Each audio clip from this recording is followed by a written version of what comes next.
সূরা আনামের 17 নম্বর আয়াতে আমরা আল্লাহকে জিজ্ঞেস করলাম, আল্লাহ জান্নাতে যাবার জন্য কি কি গুণাবলী লাগবে, আল্লাহ কোন কোন গুণ জোগাড় করা লাগবে। আল্লাহ মহান আল্লাহ বললেন, ও আমার বান্দা মনে রাখো, আমি আল্লাহ পাক রব্বুল আলামিন বলছি, আমার জান্নাতের হকদার হওয়ার জন্য গুণাবলী লাগবে 5টা। আমরা বললাম কি কি গুণাবলী? আল্লাহ পাক 1 নম্বরে বললেন as-সাবিরিন। আল্লাহ পাক রব্বুল আলামিন বললেন 1 নম্বরে লাগবে সবর। তুমি যে গ্রামে বসবাস করবা, যে পাড়ায় বসবাস করবা, ওই পাড়ায় বসবাস করে দেখবা তোমার একজন প্রতিবেশী তুমি যে কাজ করছো একই কাজ করে প্রতিদিন 5,000 টাকা কামাচ্ছে, অথচ তুমি কামাচ্ছ 500 টাকা। ওই 500 টাকা কামাই করে উপার্জন করে আল্লাহর প্রতি সন্তুষ্ট থাকবার জন্য লাগবে সব।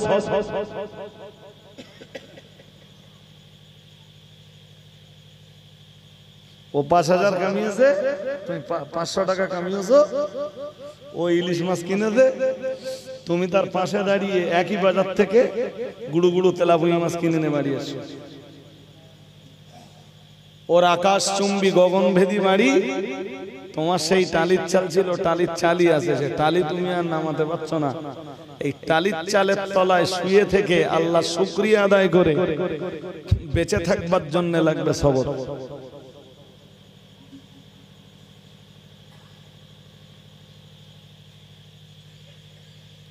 কথা কি বুঝতে অসুবিধা হচ্ছে আপনাদের? কি লাগবে?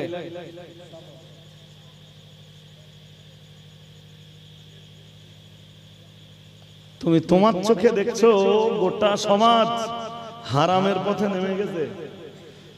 জি, এই রকম এক কঠিন কন্ডিশনে হালালের জায়গাতে দাঁড়িয়ে থাকবার জন্য তোমার জীবনে লাগবে সব।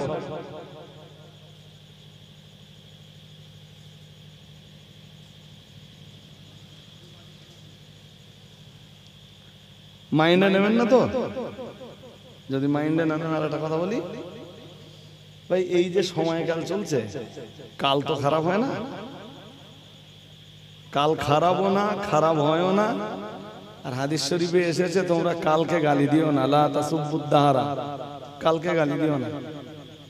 আমি সময়কে খারাপ বলছি না, আমাদের আচরণ খারাপ। এই ভোট চলছে তো, ভোট চলতেছে না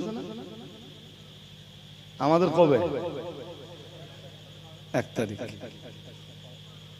1 জুন তো, 1 বেশ, মানে আমরা আমাদের লাস্ট দফা 1 তারিখে ভোট শেষ, আর 4 তারিখে মনে হয় গণনা, তাই তো? একটা ভালো লোকের ভোটে দীর্ঘে দেন, জিততে পারবে।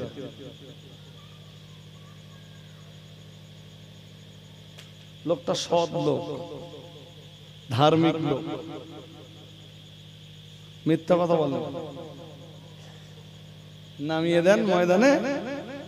আরে এ তো লোকসভা ভোট, আপনি পঞ্চায়েত ভোটে নামিয়ে দেন ময়দানে, তার পকেটে টাকা নেই, পাশে লোকও।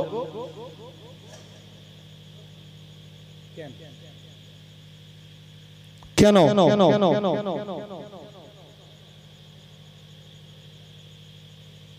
তাহলে আপনি ভালো জায়গায় দাঁড়িয়ে থাকবার জন্য লাগবে সবর। আমার চোখে দেখা, জানেন, আমার চোখে দেখা, আমাদের খুব ঘনিষ্ঠ, মুফতি সাহেবেরও ঘনিষ্ঠ, আমারও ঘনিষ্ঠ। এ ব্যাপারে এবছরে পঞ্চায়েত ভোটে দাঁড়িয়েছে, তা সেই তো যে কটা ছিল ভোটের আগে টাকা চেয়েছে, আর ওর টাকা আছে, তো ও বলেছে ভোটে হারিয়ে আর জিতি 10 পয়সা খরচ করতে পারবো। টাকাও দেয়নি, ভোটেও জিতিনি।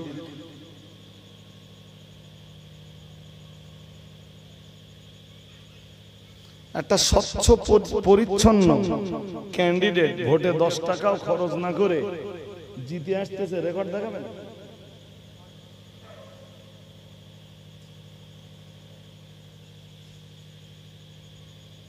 এরপরেও যদি এই সমাজে টিকে থাকতে হয় সততা সত্যতা নিয়ে, তার জন্য লাগবে সবর।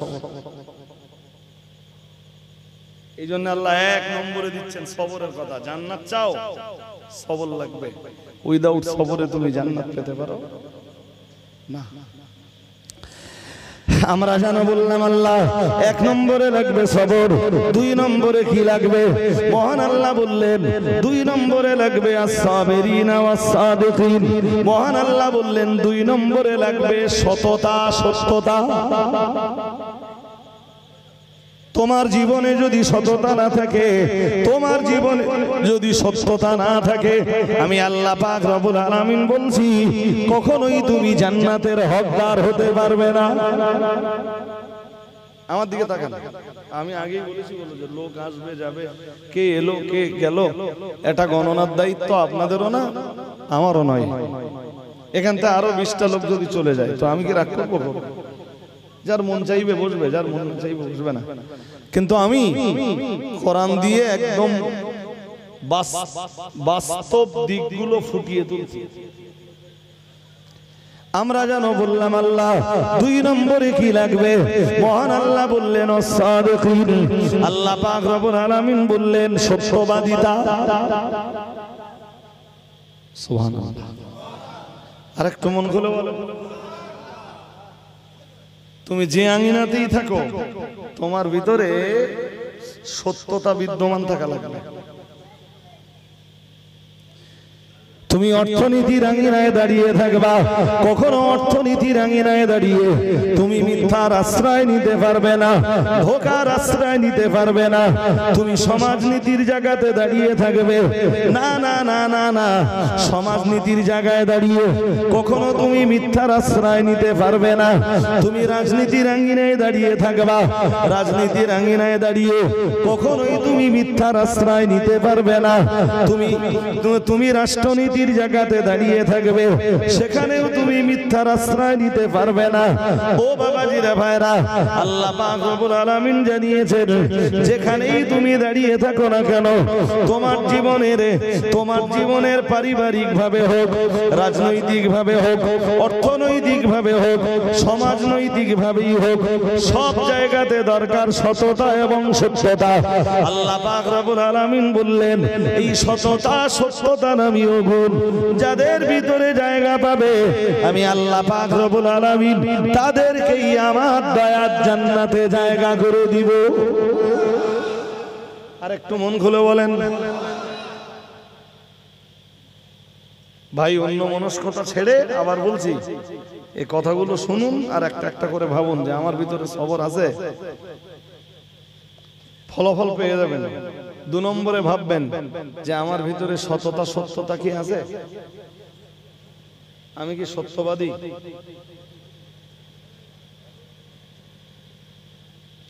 দিনে এক একটা লোক কেতনা মিথ্যা কথা বলে।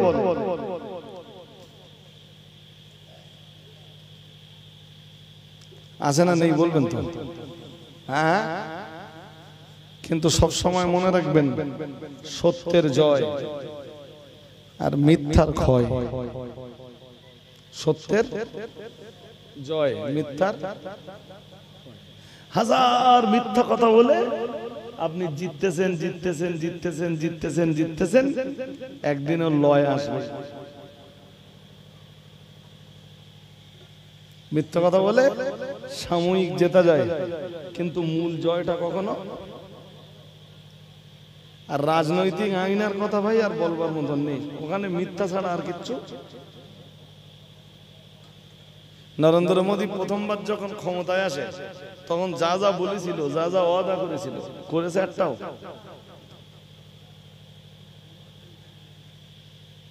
খুব বড় গজব যদি না হয় আবার ক্ষমতায় আসবে। আমি তো রাজনৈতিক আঙ্গিনার কোনো পার্সন নই, যদি নিতান্ত খোদার মাইন না পড়ে তাহলে আবার ক্ষমতায় আসবে।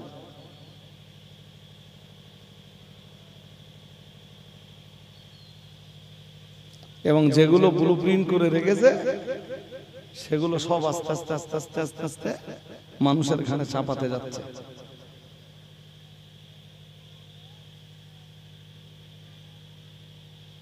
মুসলমানদের কতটা ক্ষতি হবে ভারতবর্ষে যদি ধরি যে 15% মুসলমান আর 85% অন্যরা, যদি ধরি তা 1 টাকায় মুসলমানদের 15 পয়সা ক্ষতি, অন্যদের 85 পয়সা ক্ষতি। অঙ্ক তো সহজ।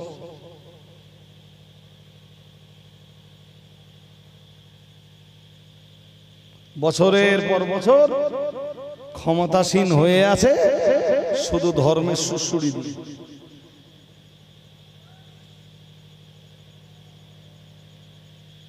কখনো সার্জিক্যাল স্ট্রাইক তো কখনো রাম মন্দির।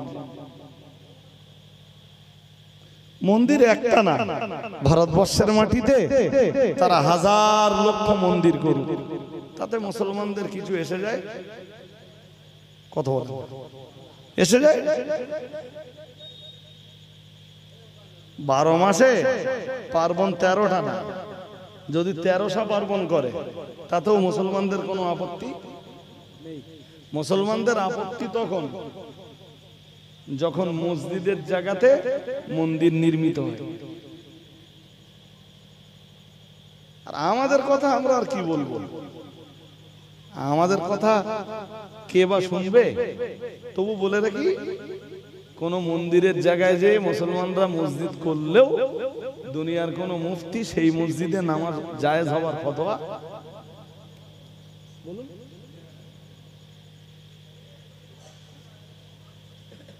সুতরাং একটু ভাবুন, আজকের মজলিসে বসে শিক্ষাগুলো নিয়ে বাড়ি যান, বালিশে মাথা দিয়ে রাত্রে একটু ভাববেন, যে পর ঘুমিয়ে পড়বেন না। এখানে খাওয়া দাওয়া ভালো আছে তো? কি আছে?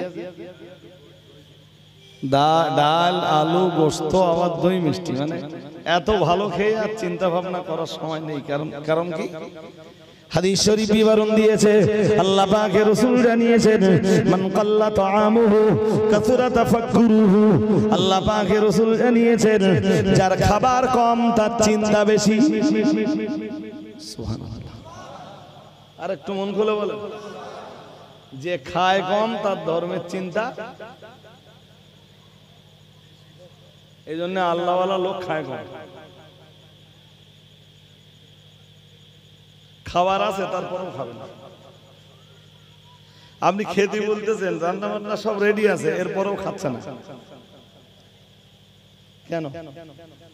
এক শ্বাস খায় তো পরের শ্বাস খাওয়ার কথা মনেই হয় না।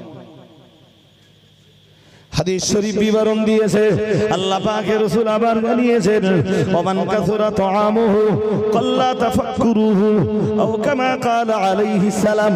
আল্লাহ পাকের রাসূল জানিয়েছেন, আর যার খাবার বেশি তার ধর্মীয় চিন্তা চেতনা খুবই কম।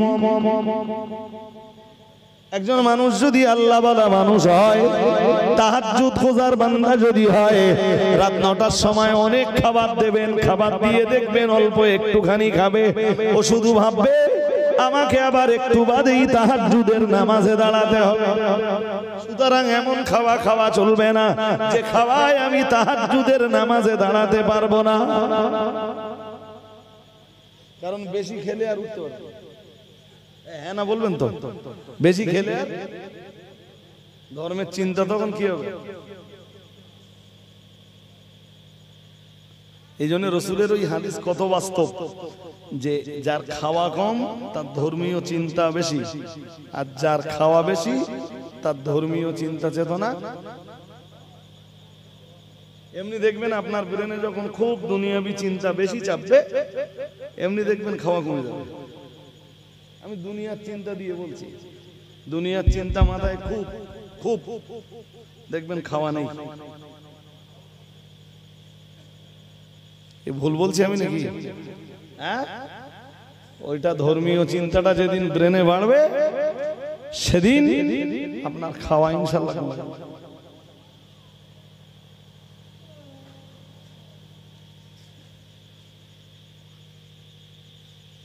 মুফতি সাহেবের সঙ্গে থেকে দেখবেন বেলা 4টে বেজে গেছে, দৌড়ে খাওয়া। হুজুর দুটো খেয়ে নেন, খাচ্ছি। 4:30 বাজে, হুজুর খাবেন না? হুজুর আসরের নামাজ পড়ে গোছগাছ করে বেরিয়ে পড়ে। খাওয়ার টাইম, ওই চলে গেল। হয়তো ভোরবেলার দিকে দুটো জুটতেও পারে, নাও পারে। আমি একটা বিষয় নিয়ে বললে অনেকক্ষণ বলতে পারবো ইনশাল্লাহ, তবু মূল কথাগুলো একটু ধরে রাখুন। একে সবর, একে এই ছেলেরা এদিকে মন দাও, একে সবর, দুইয়ে সত্যতা সততা, দুটো একসাথে, সত্যতা এবং সততা। সততা আপনার ভিতরে তখন জায়গা পাবে যখন কেউ আপনার কাছে না ঠকবে। আপনার মা আপনার কাছে ঠকবে না, আপনার ভাই আপনার কাছে ঠকবে না, আপনার স্ত্রী আপনার কাছে ঠকবে না, আপনার ছেলে আপনার কাছে ঠকবে না, আপনার মেয়ে আপনার কাছে ঠকবে না, আপনার প্রতিবেশী ভাই আপনার কাছে ঠকবে না, আপনার খরিদ্দার আপনার কাছে ঠকবে না। তখন ভাববেন যে আমার ভিতরে সততা আছে, সত্যতাও আছে, সততাও আছে, জান্নাতের গুণ জোগাড় করে ফেলেছি। আমরা জানো আল্লাহকে বললাম আল্লাহ, এক নম্বরে সবর লাগবে, দুই নম্বরে সততা সত্যতা লাগবে। ও রব্বুল আলামিন, জান্নাতে যাবার জন্য তিন নম্বরে কি লাগবে? আল্লাহ পাক রব্বুল আলামিন বললেন আস-সাবিরিনা ওয়াস-সাদিকিন ওয়াল কানিতিন। মহান আল্লাহ বললেন তিন নম্বরে লাগবে আনুগত্যতা। সুবহানাল্লাহ। আর একটু মন খুলে বলেন, মনে থাকবে না ভুলে যাবেন। তিনে কি লাগবে? আনুগত্যতা। কি লাগবে? আরবিতে বলে ইতাআত। আরবিতে কি বলে? ইতাআত। ওর আরেক আরবি হলো কুনুত।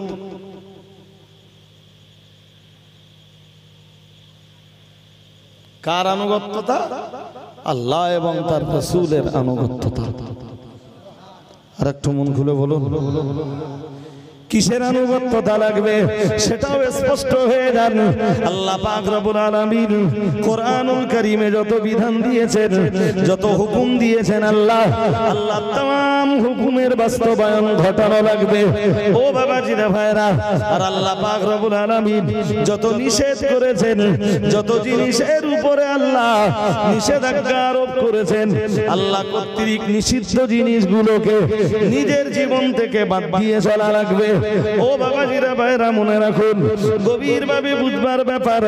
আমি লম্বা করে আপনাকে বলবার মতো অবকাশ পাবো না। একদিকে যেমন আল্লাহর নির্দেশগুলোর ফলোয়ার হওয়া লাগবে, আল্লাহর নিষেধগুলোকে নিজের জীবন থেকে বাদ দিয়ে চলা লাগবে। ওটাই হবে আল্লাহর আনুগত্যতা। প্রিয় নবী মুহাম্মদুর রাসূলুল্লাহ সাল্লাল্লাহু আলাইহি ওয়াসাল্লাম যত জিনিসের নির্দেশ দিয়েছেন, রাসূলের নির্দেশগুলোকে পালন করা লাগবে, রাসূলের নিষেধগুলোকে নিজের জীবন থেকে বাদ দিয়ে চলা লাগবে। ও বাবাজিরা ভাইরা, তবেই হবে একদিকে আল্লাহর আনুগত্যতা, অন্যদিকে রাসূলের প্রতি আনুগত্যতা।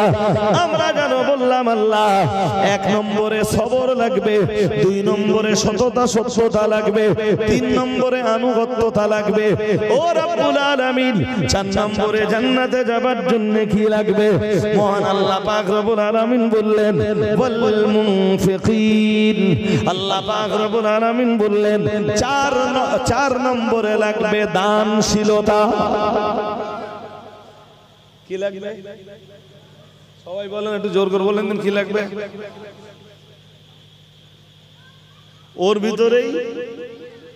ওর ভিতরেই যাকাত। ওই যে বলছি দানশীলতা, ওর ভিতরে যাকাত, ওর ভিতরে কোরবানি, ওর ভিতরে ফিতরা, ওর ভিতরে নফল দান, সব ওর ভিতরে। আল্লাহ কি কি লাগবে জান্নাতে যাবার জন্য? আল্লাহ চার নম্বরে এসে বললেন দানশীলতাটাও লাগবে। যদি বদান্যতার গুণ তোমার ভিতরে থাকে, দানশীলতার গুণ তোমার ভিতরে থাকে, তবেই আমি আল্লাহ আমার জান্নাতে তোমাকে জায়গা করে দিব। আর একটু মন খুলে বলুন না। আরে বাবা, সূরা বাকারার প্রথম পৃষ্ঠাটা পড়ে দেখলে তো কাজ হাসিল হয়ে যাবে। সূরা বাকারার প্রথম পৃষ্ঠাটা পড়ে দেখুন, হুদাল্লিল মুত্তাকিন আল্লাযীনা ইউমিনুনা বিল গায়বি ওয়া ইউকিমুনাস সালাতা ওয়া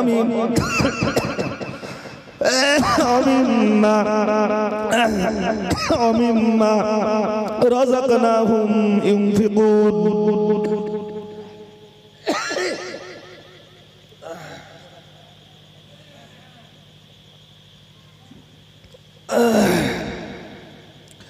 কি লাগবে? সূরা বাকারার প্রথম পৃষ্ঠাটা একটু ভালো করে পড়ে দেখবেন। আল্লাহ বললেন, শোন বান্দা, জান্নাত পেতে গেলে এক নম্বরে লাগবে সালাত। আল্লাযীনা ইউমিনুনা বিল গায়বি, মহান আল্লাহ বললেন এক নম্বরে লাগবে গায়েবের প্রতি ঈমান। এই কথাগুলো আজ ব্যাখ্যা করে বলবার অবকাশ নেই। আমরা বললাম দুই নম্বরে কি লাগবে, মহান আল্লাহ বললেন ইকামাতুস সালাত। আমরা বললাম তিন নম্বরে কি লাগবে, মহান আল্লাহ বললেন ওয়া মিম্মা রাযাকনাহুম ইউনফিকুন। আল্লাহ পাক রব্বুল আলামিন বললেন যে সম্পদ আমি আল্লাহ দান করেছি, ওই সম্পদ থেকে তোমাদের দান করা লাগবে। আর একটু মন খুলে বলেন,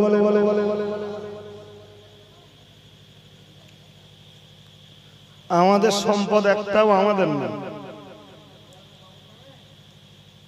সম্পদ সব কার? জোর করে বলুন। তাই আল্লাহ বলছেন যে সম্পদ আমি দান করেছি ওই সম্পদ থেকে তোমরা আমার রাস্তায় খরচ করবা, তবেই বিনিময়ে আমি আল্লাহ তোমাকে জান্নাত নসিব করব। আর একটু মন খুলে বলুন না। আপনার যা সম্পদ আছে আপনি মরে গেলে আপনার আর কোনো কাজে লাগবে না, আর আমার যা সম্পদ আছে সে সম্পদ আমি মরে গেলে আমার আর কোনো কাজে লাগবে না। আমার ওয়ারিসরা আপনার ওয়ারিসরা ভাগ বাটরা করে ওরা কোন কাজে ব্যবহার করবে সেটা তখন ওদের ব্যাপার। ওরা ভালো কাজেও লাগাতে পারে, খারাপ কাজেও লাগাতে পারে। এই জন্য নবীরা ইন্তেকালের সময় কোনো সম্পদ রেখে যেতেন না। সুবহানাল্লাহ। আর একটু মন খুলে বলুন, নবীরা মৌতের সময় বা মৌত আসবার আগে কোনো সম্পদ রেখে যেতেন না কেন? বলা যায় না ওয়ারিসরা ওই সম্পদ ভালো কাজেও লাগাতে পারে, খারাপ কাজেও। আমাদের রাসূল ইন্তেকালের সময় আয়েশাকে ডাকলেন, আয়েশাকে ডেকে বললেন, আয়েশা কি আছে? আম্মা জান আয়েশা বললেন, হুজুর কিছুই নেই। রাসূল বললেন, কিছুই নেই বুঝলাম আয়েশা, কিন্তু তোমার কাছে 7টা সোনার টাকা রয়েছে আয়েশা, যে 7টা দিনার আমি তোমার কাছে দিয়ে রেখেছিলাম। আম্মা জান আয়েশা বললেন, হুজুর ওই 7টা দিনার ভিন্ন আমার কাছে আর কিছুই নেই। আল্লাহ পাকের নবী বললেন, ও আমার বিবি আয়েশা, ওই 7টা দিনার তুমি আল্লাহ রাস্তায় দান করে দাও। আরো আওয়াজ দিয়ে বলেন 7 দিনার নবীজি নির্দেশ দিলেন দান করে দাও। আম্মা আয়েশা ওই 7টা টাকাও দান করে দিলেন। রাসূল যখন ইন্তেকাল করছেন তখন ওয়ারিসদের জন্য কিছুই রেখে গেলেন না।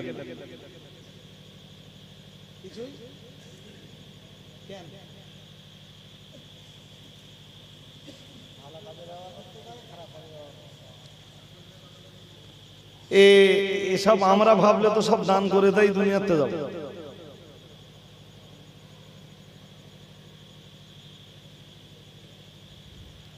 কিন্তু আমরা সব চাই না, অল্প কিছু চাই, অল্প কিছু আল্লাহ রাস্তায় কামনা করি, এরপরেও মানুষের মন চায় না যে কিছু অন্তত আল্লাহ রাস্তায় দিয়ে যায়। হাজিরিনে মজলিস মনে রাখুন, আমরা বললাম আল্লাহ জান্নাতে যাবার জন্য 5 নম্বরে কি লাগবে?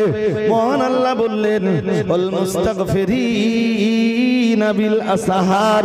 মহান আল্লাহ বললেন সেহরির সময়ে, যে সময়টা সেহরির সময়, ওই সময়ে আমি আল্লাহ পাক রব্বুল আলামিন আমার কাছে ক্ষমা প্রার্থনা করা লাগবে। আর একটু মন খুলে বলুন, প্রথম তো একবার গুনে ফেলুন, এবার ওই 5টা গুনুন। 1 সবর, 2 সততা সত্যতা, 3 আনুগত্যতা, 4 দানশীলতা, পাঁচে ক্ষমা চাওয়াটা, টাইমটা কখন?